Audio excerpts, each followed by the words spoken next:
Let's begin with a test of how well you're able to stay focused. Now, will you be able to keep your attention till the end? If so, congratulations, and there will be a bonus tip for you. Everyone wants to be productive, but not everyone is willing to put in the effort. Hyperfocus is an ability we are able to achieve. However, it requires some dedication. In this session, we are talking about psychology and science of focus. At first, let's identify the problem. The big challenge that we as humans face in this era is too much information.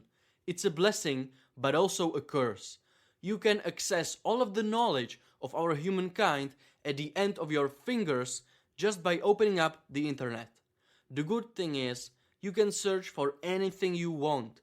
The negative thing is that once you open your phone or computer, there are just so many things at once. Posts, videos, ads, photos, news, just tons of text, all of that. And your brain is able to effectively focus on just one thing at a time. That leads most people to be easily distracted by their phones, computers, and notifications.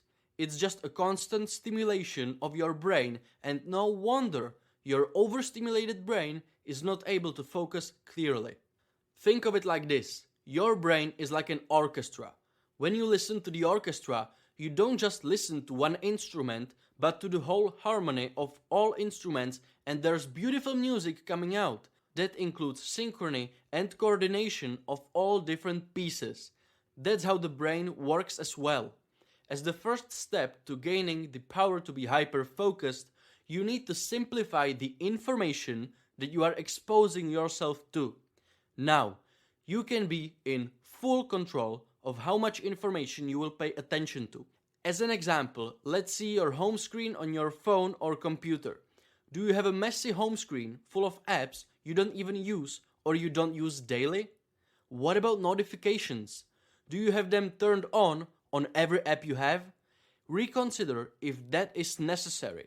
From my personal experience, I can tell that once you clear a home screen on your phone and limit the amount of apps and notifications, that's an important one, your screen will immediately drop.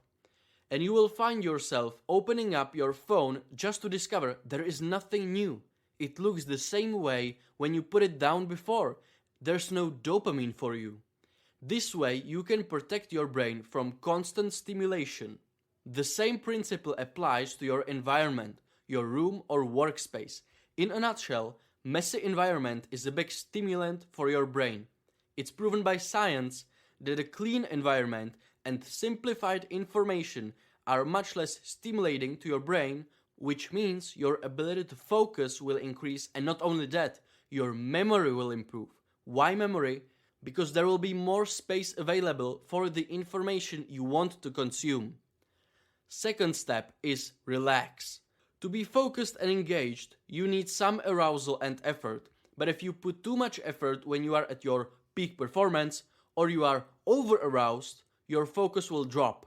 That's why you also need to learn to relax a bit while hitting your peak performance, so you don't go too far. This is so essential. Of course, how to relax could be an episode alone, but I'll give you some tips. As basic as it sounds, taking some deep breaths for just a moment will get you into a bit more relaxed state. Ideally, your inhale should be long at least 5 seconds and the exhale a bit longer or the same amount of time as your inhale. Longer exhales than inhales will lower your heart rate, which means you will relax a bit and you will be in a better position to focus. It basically creates clarity in your brain. Meditation, prayer, yoga, breathing exercise, or a walk. There are many ways to relax and increase focus. More on this maybe in future episodes. Step number 3 is the opposite of multitasking. We call it unitask or monotask. How many of you checked your phone while studying or doing anything important? It is what it is. A hell lot of people are doing it. Or some people may think, oh, to be productive, I have to multitask. I have to be able to do more things at once. The problem with multitasking is this. When you switch from task to task, it costs your brain fuel or energy. When you focus on just one thing, you are using a certain pattern of the neural net in your brain that's activated for the one task. Now, if you switch to a different task, your brain has to put more fuel to refocus on something else. That means it costs you time and energy. Then you are more likely to make a mistake when multitasking.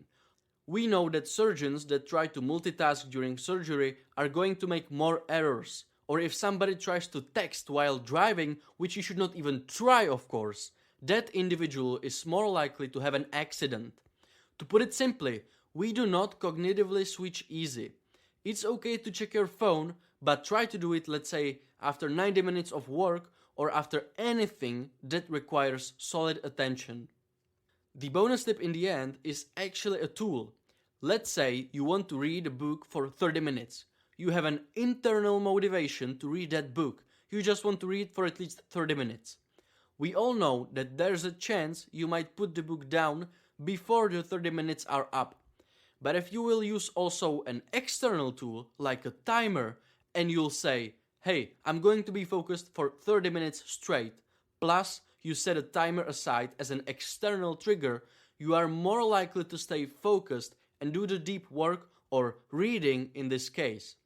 There's a pretty solid evidence that when using also external triggers like a timer, your focus will certainly improve. I've tried it myself and my clarity was up, focus was on point, and I always completed the time I set on a timer. So using some sort of external trigger is a great way to start with. Let's see the takeaway here. We have control of how much information you will expose yourself to. We could simplify our home screen and reduce notifications. We also have control of our environment. We know how to relax a bit with some deep breaths that we gotta inhale for at least 5 seconds and exhale also 5 seconds or a bit longer.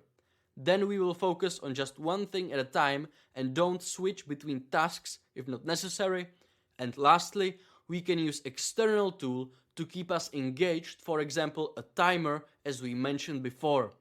This is the foundation for hyper-focus. I encourage you to write it down. Please share this video with your friends, leave a like and subscribe. It will help me create more content like this. Have a great day. See you next time.